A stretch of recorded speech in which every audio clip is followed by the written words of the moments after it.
From Coral Springs High School in sunny Broward County, Florida, the name of this podcast is Pulled Up. Here we go.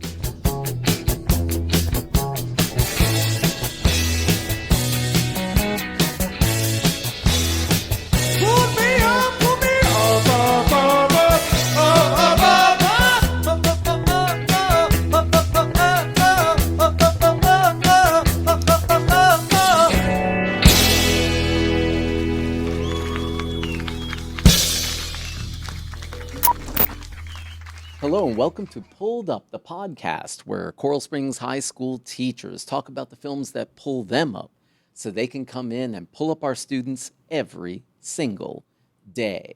I'm your host, Russell Aronson. I'm the Cambridge School Support Coordinator at Coral Springs High School.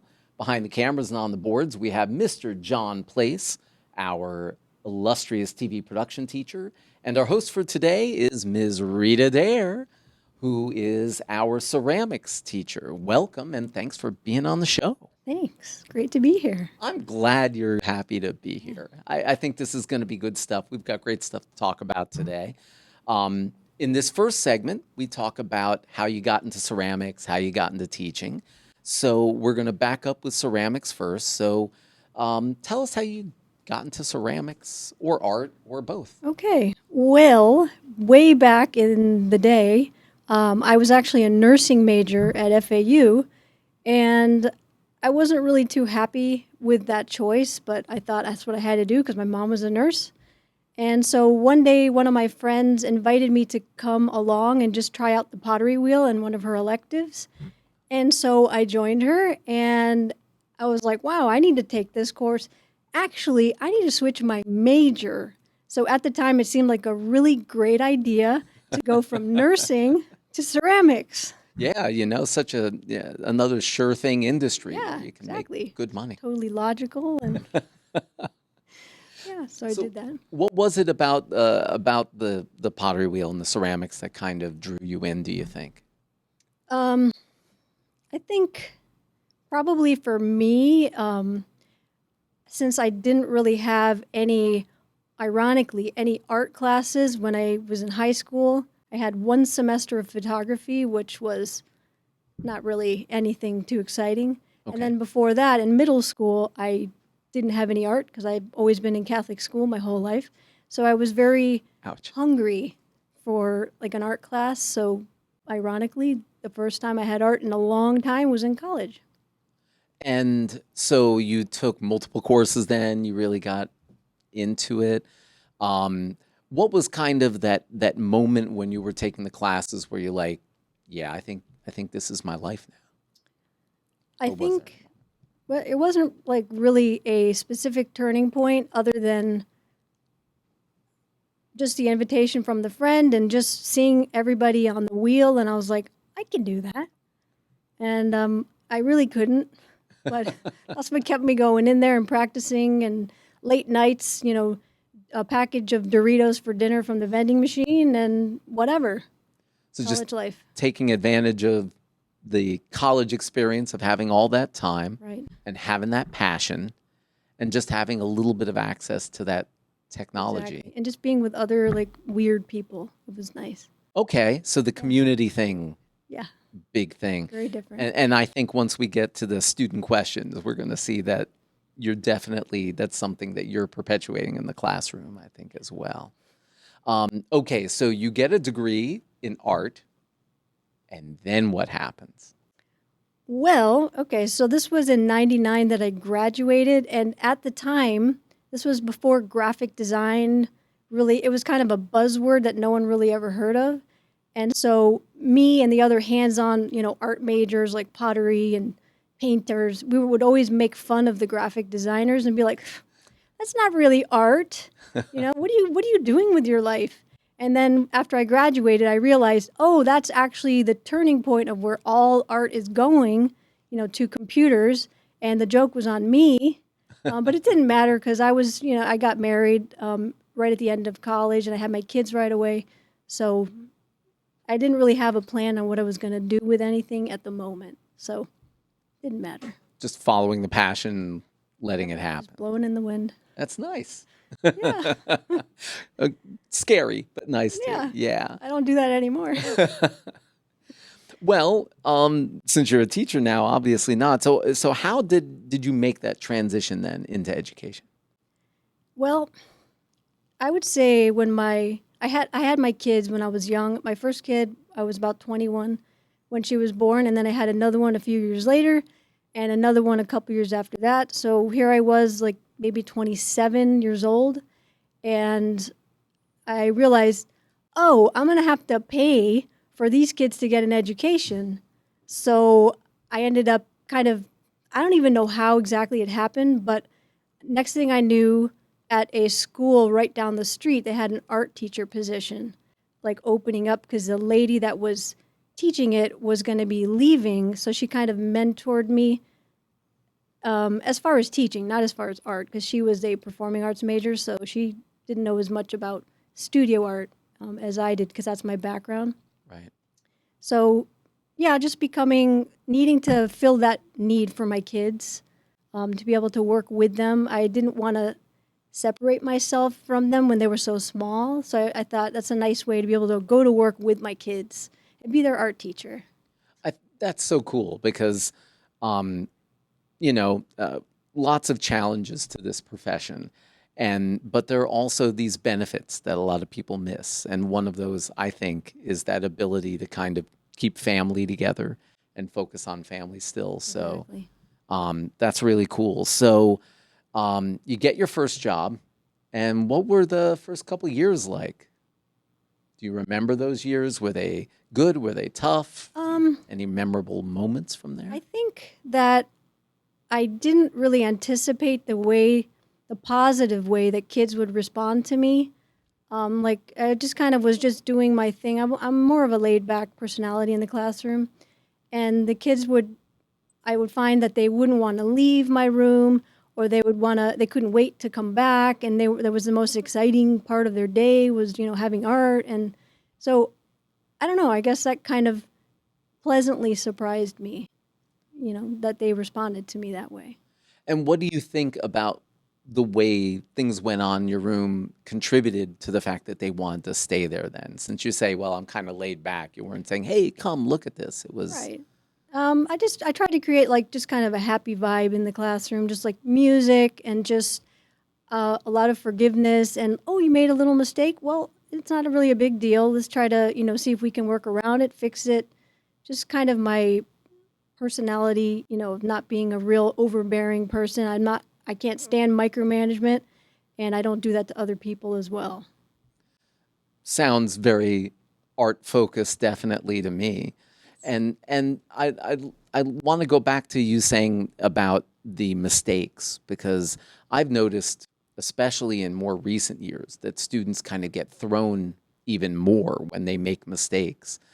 Is this something that you've seen more recently, or do you think this has been consistent for you? Um, Or you can just talk hmm. about mistakes and art. Well, I think because as an artist and an art teacher, you're always in problem solving mode. So you always see how small problems are. And students kind of tend to see how big they are, but like, because you've had to live through trusting the process for so many years, it's going to work out, it's going to be fine. So you just see everything differently. You don't really see it as a mistake, just like a little opportunity to have a learning moment down the road. Happy accidents. Yes. All right, that's pretty cool. So then you've been here at Coral Springs High for I will be starting my fourth year in the fourth quarter. starting your fourth year in the fourth quarter. Yes. Which is So, kind of oh, random. I gotta say, what was it like to start in the middle of the year? Was that any challenge? Well, Yeah. yeah, and actually, this was right during the pandemic, so I had the Oh. pleasure of teaching online pottery. I mean, it doesn't get any more ironic than that. Tell me about online pottery. Well, Not that we want to go too far down the rabbit hole of going back to COVID, right. because we all kind of freak out, but tell me about online pottery. Yeah. So basically, I had to have like adaptations for a project idea because some kids would only have access to paper at home. So I would have a drawing, they could draw something that they would make in clay if they had clay. But then, of course, there was always those kids who would go to Michael's and have it, whatever budget they wanted. They could have air dry clay and they wanted to make little pots. And so I would try to teach to all the different, skill levels and, materials that kids had to work with. So just extremely flexible. Extremely flexible. Yeah. Really. So then how did you try to keep things consistent with all the different kids who are doing all this different stuff? Well, that's always a challenge, in any creative setting. I think the theme would be the only thing that would tie everything together. And then there was just a million directions that things could go in. And I like that. I like when things are kind of all over the place because that's kind of how life is. Yeah. So That sounds like definitely the philosophical approach to teaching and life for you. And I think definitely in a minute when we get to the film, it certainly links into that quite well. Okay, so I know that you recently, with Ms. Angry, had a big show for us, and I'd love you to kind of talk about that a little behind the scenes. Tell us about the show and what you were trying to achieve with the show. Okay. So that was in Ms. Angry's classroom. And so she has a lot of big ideas. And I'm more of a realist in some of those things. So I kind of try to rein it in a little bit because I don't want to have a massive undertaking that might not pan out the way we want in the time frame. So she did all the murals and stuff like that, and we tried to coordinate this under the sea theme. And so she had paper mache sculptures and murals, everything like you could have possibly imagine. And we had the black lights and everything is glowing and jellyfish, anything that moves, under the sea was incorporated. And so the thing I wanted to contribute, I wanted to do something that I knew I could count on, that I knew I could make it work in a short period of time, because I didn't want to start it too early, because it's not my classroom. So I knew it had to be something I could take down and put in kind of quickly, like maybe within a week. Yeah. So we did the coral sculptures because I knew that would turn out. Yeah, the coral sculptures were really neat, and obviously nobody here in this podcast can see that. Maybe we'll be able to drop some pictures in the podcast when we edit Should have brought in. some in here. We'll put some in because also, of course, Ms. Zangri will be a guest on episode 4, so we'll circle back around to that. We'll make sure we get those photos in. So I think what that does is it takes up to where you're at now. So we're going to take a little break, and when we come back, we are going to talk about a non-Oscar winning but still important film, Nacho Libre. Yes. Should have gotten an Oscar for sure. Yeah, well, I'll let you make the case for that shortly. So we're going to take a little break. We'll be right back to talk about Nacho Libre.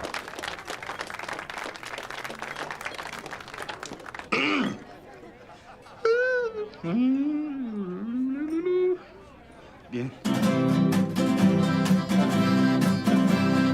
I am singing at the party. I am singing, it's my turn to sing at the party. And we're back with Ms. Daire, and we are in the second segment of Pulled Up, where we talk about the film that pulls them up. And the choices that all the teachers made have been so vastly different. And it was so exciting when Ms. Daire sent me an email back and she said, well, I chose 2 films. And one was The Hobbit. And we'll talk about that a little bit at the end. But I could not resist having a serious discussion about the 2006 epic film with Jack Black, Nacho Libre. And because I am a media studies teacher and an inveterate film geek, I had to do a deep dive on this. So this is the point where I kind of geek out for about 2 minutes and talk about the film, because that's what I do. And I am trying to advertise for media studies because it's cool. So Nacho Libre, 2006. directed by Jared Hess. Now, he was most famous before this for a film called Napoleon Dynamite. Another masterpiece. Another Another. masterpiece. And one of the things I'm hoping we're going to get to in this is maybe we'll be able to put a finger on why these are such good films. Because, like other films, like we were talking in the previous podcast about Tenet and Christopher Nolan and Oppenheimer, and these films are masterpieces for perhaps direct and obvious reasons, but I think it's really hard to point out the quality of these films. We're going to try and put a finger on that. So that's Jared Hess. His most recent film, which I have not seen, is called Muscles and Mayhem. He did a documentary about American Gladiators that came out last year. Did you see it? I did. How was it? Oh, I watched part one. You watched It was part one? interesting. Yeah. Okay. We may have to talk about that. That's good. And of course, I saw that his newest project is he's making a movie based on Minecraft the game starring Jason Momoa. Okay. Yeah, I know, right? That's exactly like all these other films. Not at all. So the other thing that's interesting is the co-writer and co-director of all his films is his wife, Jerusha Hess. So they've worked together on almost everything, as well as the writer Mike White, who wrote 2 of the 3 Pitch Perfect films and White Lotus TV show. It's been popular lately. And he also wrote School of Rock, which had Jack Black in it, which is another pretty good film, although it's missing something for me that these films have. And we'll talk about that. I do want to say music. Now, apparently the music's by Danny Elfman, but it isn't. And there was an argument about that. It was supposed to be by Beck. And everybody's like, Beck can't make music for this, but more Beck music is in this than Danny Elfman. But there you go. And the cinematographer and a bunch of the people who worked on the crew and a bunch of the actors are all from Mexico, working in Mexican film and TV, which is what the Hesses are kind of known for. Wherever they make a film, most of the people working on the film are people who live locally around that. They don't just come in, bring in all their folks, and then leave, which is neat because that means that they kind of build the economy where they're at instead of just kind of leaving it blank.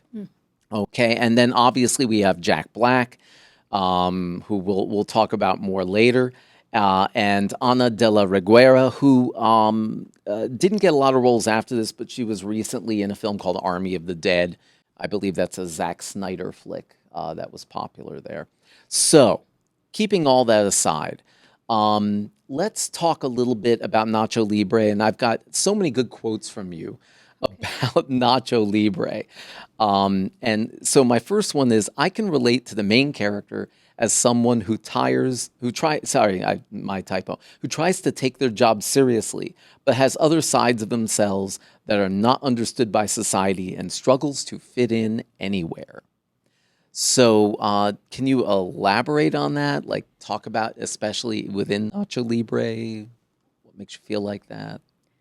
Okay. Well, I don't know. I guess just kind of being an art teacher, being in the art world, and realizing that you're different, you're weird in a good way. You'd like to think it's a good way. And sometimes maybe even in that circle, just feeling a little bit like you don't blend, you don't mesh with anyone, anywhere, anyway, and that's okay. And it's okay. Yeah, and I And rhymed. and that's probably the most persistent thing about Nacho Libre is, and by the way, I did this in Tenet, although I think it's less important with Nacho Libre. But spoiler alert, we're going to talk about things that happen later in the film. So if you haven't seen Nacho Libre, hey, press pause and go watch Nacho Libre. What are you doing with your life? Yeah. You need to go watch Nacho Libre. I don't know what to tell you. You haven't lived. You haven't lived. There you go. You haven't lived. So right from the beginning, he's this guy as a kid who doesn't fit in, and it never changes. And so often in these Hollywood films, it changes after a while, and we're like, okay, the reason why the character is successful is because the character learns how to fit in. That never happens in Nacho Libre. Right. I mean, not even at the very end. Right. It's always awkward. And that's more realistic in life. Yes, and that's one of the things I like about it. Like he gets that hero's journey thing, and that's why I thought it was so interesting. You put this in The Hobbit because The Hobbit, of course, is the quintessential hero's journey, right? But um, normally we get the hero's journey, they learn, and then they have this moment, and they gain this knowledge, and they're super powerful. But in Nacho Libre, he goes and climbs the cliff to get the egg, and Yeah. it doesn't go well. No, but in his mind, it's always successful. So he kind of has an air of narcissism, too, but it's not harmful. Not harmful narcissism. Right. I like that. Yeah. I like that. So there's this ego here, Hmm. but it's like it's healthy. Right. It drives him, but it's not this negative thing. Exactly. Okay. So I want to kind of back up and say, so this is a film that you watch to feel better. And Hmm. so when you first think of Nacho Libre, what scene pops up at you more than any other? What's the first thing you think? Probably the scene where he's wearing the monk's robe and the stretchy pants in his room for fun. For fun. Yeah. When no one else is looking. Well, that's actually, he thought no one else was looking, but that's when the kid walked by. That's right. That's right. Yes. And that's the first giveaway there. And so that kind of gets me to the next quote from you, where you said the message is to not take yourself or others so seriously. And that seems to be a theme with what you've been talking about. Is this something? It seems like also this is a part of what your success in the classroom is too. So, like, how do you bring that message into the classroom? I'm just curious about that. Well, I kind of feel like it's not possible to make a fool of yourself. So just have fun and just say what you want to say and, obviously respectfully. But just have fun. And if people think you're weird, whatever, it's their problem. If people think you're weird, it's their problem. Their You problem. heard it here first, kids. I think we got to Right. put that on a T-shirt. Um, now, one of the next things, and you've kind of already alluded to this with your upbringing and schooling, but you said as someone who was raised a devout Catholic, it pokes fun at how hard we try to be compliant and holy, and how pathetic we actually are. Right. So, what do you think this film's relationship is to religion or faith or anything that I think comes the, with it? the underlying message is that we take everything in life too seriously and that we're all, and I don't mean it in a mean way, but we're all failures, on some level. Like we'll never achieve perfection and that's all right. It's It's A-okay. fine. Yeah. And so, it takes us back to what you're talking about in the classroom with the pottery and everything else Exactly. and the happy accidents. And what I liked about the movie is he every time you think, oh, we're going to get to that point where now he's good at it and he's winning, and he doesn't. And no one tells him that. His best friend, his partner, no, tells him, you're terrible. Exactly. And then the final match, he just backs into it because the other guys got run over, and he really just gets lucky. And that's probably his only big win, right? That's something that just, Exactly. a lot of the other films, it's like that Rocky thing, and you're like, all right, that's it. Now you're the champ, kid. And instead here, it's like, no, I think that story pretty much ends right there. Exactly. It's kind of like The Office humor a little bit. How so? Well, like the main character, I'm blanking on his name. I can't remember his name, I'm but blanking anyway, out too. It's all right. you know who I mean. The Yeah, yeah, boss. yeah. Like it's cringy, it's awkward, and in his mind, he thinks he's very well respected, and he takes himself very seriously, but it's harmless narcissism again. So I feel like there's kind of a connection in that kind of Like, it's just hard to watch as an audience member, but it makes you pull for them as the underdog. Yeah, so it's that push-pull in those two different directions. Exactly. And so you got, well, this guy's kind of an idiot. And he grows on you. Yeah, yeah. And isn't that true of so many people in our lives? Yeah, it is. Yeah. So you also, and then of course, your last comment about this is that laughter is the key to a happy and successful life. It does not just enhance life, it is life. Mm-hmm. So if you have an opportunity to watch a movie, it's, I guess, probably going to be a comedy then. Yeah, I like comedy, or I like the fantasy genre where it just takes you away. I don't like. I mean, I also like documentaries too. I think they can be interesting, but yeah, I don't like chick flicks or anything like that. Not a problem with that. That's me. And that gives me a good transition so we can talk about The Hobbit for a minute, because I wanted to make sure we did that. So then tell me what you like about The Hobbit. Well, I think obviously the landscape, the setting of the movie is very. It's just such a like a fantasy world, and it's so different than Florida. Yeah. You know, it's so beautiful. Not that Florida isn't. Well, I guess it isn't. But but yeah, just the whole. I think that just it's the effects are so amazing, and then there's such a contrast between like small characters and big landscapes where they live, and like that's their world, and it's kind of true to life in a way.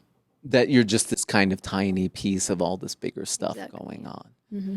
And then when you were talking about The Hobbit, you talked about, being home versus going on journeys. Can you build on that idea for me? Well, I kind of feel like maybe in my journey of teaching and, motherhood and all that, like you just kind of want to be a homebody and you want to be able to relax and rest and not be stressed out. But in life, that's not really reality. You're kind of forced to get up and go on adventures and challenge yourself and, go places you didn't want to go and just kind of make the best of it. So you got to have both, right? Yes. And so that's, and I love that when you were talking about it, was that push-pull kind of thing, how it's sort of understandable that we want to be home and we want to be comfortable and be around loved ones, but that can't last. And actually, you should put yourself out there and try different stuff anyway. Makes you appreciate coming home again. It does. So of course, I have to ask. So, like, what for you might have been like one of the biggest leaps for you, your biggest journey or your biggest leap? My biggest leap. We didn't prepare for this question. Oh, Kid. biggest leap. I know, biggest leap. Jeez. I know. Probably having 3 kids in a short time span, and then getting a job, and then later on getting my master's degree, and just I don't know, just piling it all on, and having 2 dogs, and just why not? Life's an adventure. Why not? I'm so glad. Yeah, I think having 3 kids is a leap. Yeah. So that is. They're all pretty huge. girls. And they're all girls. Yes. What are the ages? And I don't know. You don't have to ask me. I don't know. Well, my youngest is going to be 19 in April, and then I have a almost 21-year-old and a almost, got to do the math, 24-year-old. Wow. So I'm kind of like out of that a little bit. They're all older, so that's nice. So it's a different stage right now. Yeah. A different leap. Thank you. Well, anything else that you wanted to like point out about either film? Stuff that you wanted to say about either film? Well, I guess I would say I like The Hobbit better than Lord of the Rings, because I feel like Lord of the Rings is just one epic battle after another with the whole likely hero type of, plot. And that's why I like The Hobbit, is because it's the same thing. It's like he's like a little hobbit who doesn't really have any skills, doesn't really have any qualities that would make him a leader or able to defeat, scary monsters and stuff like that. But he tries, and somehow it all comes together and he succeeds. I got to completely agree with you. When I was reading the books for the first time, and I came late to it, I was in master's school and I took a sci-fi fantasy lit course. And we had to read all 4 books in a week. And I don't remember anything else from that week. It was a long week. But The Hobbit was the one that stood out for me. And it's the one that I didn't wind up skipping pages on because that character was so approachable and so relatable. Exactly. And it kind of brought the scale down to something that I felt like, okay, I can Yeah, more understand this. relatable, more human. Yeah. Ironically, Yeah, more human by using people who weren't human to try to say this exactly. is what human is. That's great. I think that is a fitting place to draw to a close our conversation about film. So we're going to take one more little break. And when we come back, you get to answer questions from your students. Oh, great. All right. We'll be back in just a minute. Just like a salad. Be grateful, Juan Pablo. Today is especially delicious. Mira.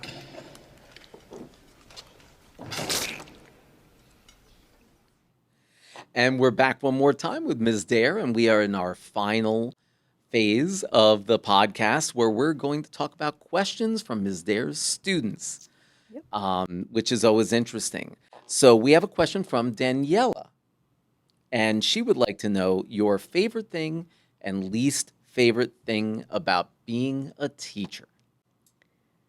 Okay, so my favorite thing is just being able to laugh and kind of be silly in the classroom and make other people happy and just sharing in the happiness, I think.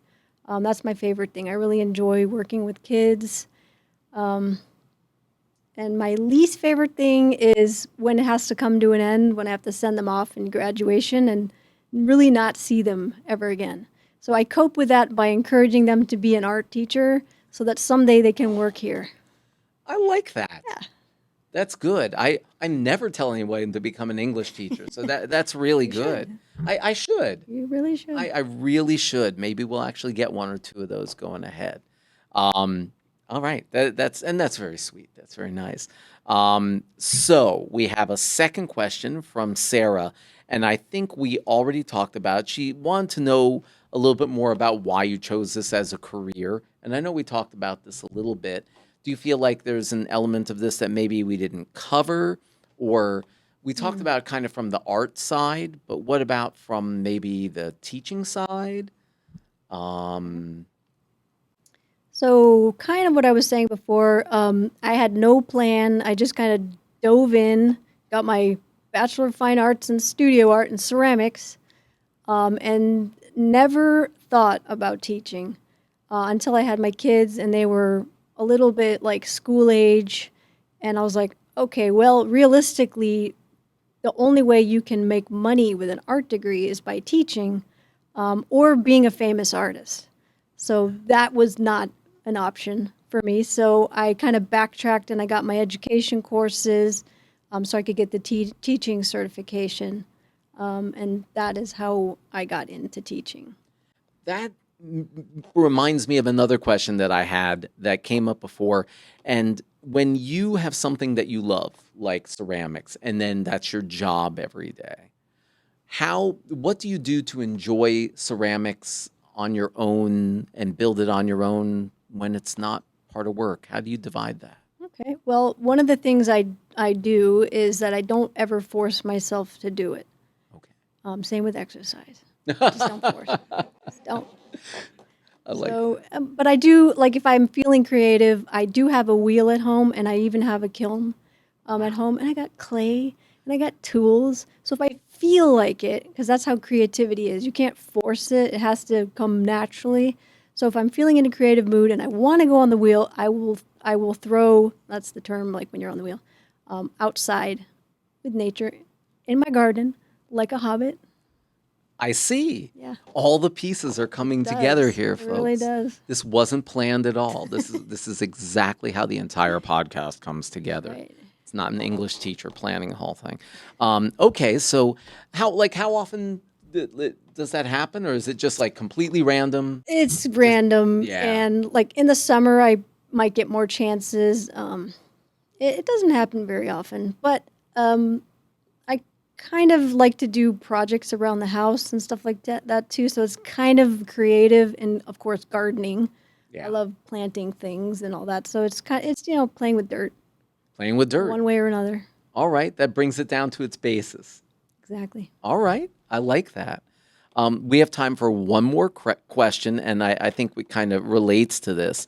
Brianna asks, how you got so good at pottery and drawings?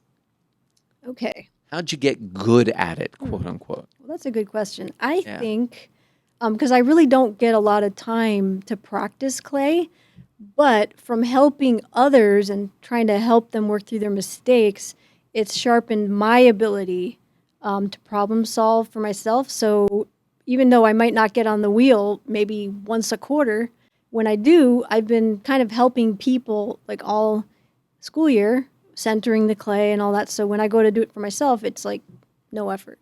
So then you can just jump right into it, and the artistic part of it is more immediate because you're not Exactly. caught up in some of those basic elementary pieces that Exactly. you've got to get to. Yeah. Because I did, my wife and I took a pottery class like a couple months ago, and I was like just trying to get it centered on the wheel. Yeah. It's like ice skating. The pros make it look easy, but it's not. Yeah. Yeah. Yeah, you're not kidding. But that's okay. So yeah, that's really interesting, and I think again that brings us around to kind of all the elements here that we've been talking about the whole time: the practice, the creativity, and not sweating the mistakes No, at all. exactly. I try to tune as much out of life as I possibly can, just enough to be coherent and function.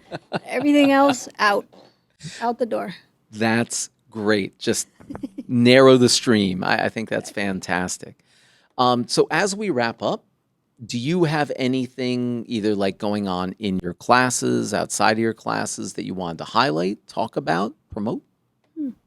Well, we are kind of coordinating a little bit with Mrs. Krantz, and we will be having some Shrek sculptures that will be ready for next week, fingers crossed, for the glass cabinet in the lobby of the auditorium. So looking forward to that. That's so cool. So just extending that whole theater experience, bringing the arts back together. I love that. I'm going to look forward to that. Everybody, probably by the time you hear this, it'll already be over, but maybe we'll have some photos of that for you too. Hopefully. And I want to thank you so much for being on the program. Anytime. And I hope you had a good time. Good. And I want to thank everybody for listening. And I want to, that's right, I have to thank people. I have to make sure that I'm doing that. So let me go ahead and thank some people. So this has been Pulled Up, co-production of the Coral Springs High School ACE Media Studies program and the Coral Springs High School TV production program. Special thanks to Mr. Place for producing the show in this beautiful recording studio. I have to also give shout outs to special thanks to Dr. Tamika King for helping me pull all of this together and creating the opportunity for it to happen, for her sage wisdom and support. I want to thank retired Principal Vivian Suarez for greenlighting this the first time, and new Principal Mr. Dwayne Dixon, for greenlighting it again, just to make sure everybody was happy with it. The podcast logo was designed by ACE Media Studies students Brendan Kenny and Vanessa Ramshall. And I would like to thank the faculty, staff, and administration of Coral Springs High School for pulling the students up every day. Until next time, thanks for listening. And remember, no matter where you go, there you are. See you next time. Pull me up, up, up, up, up, up, up.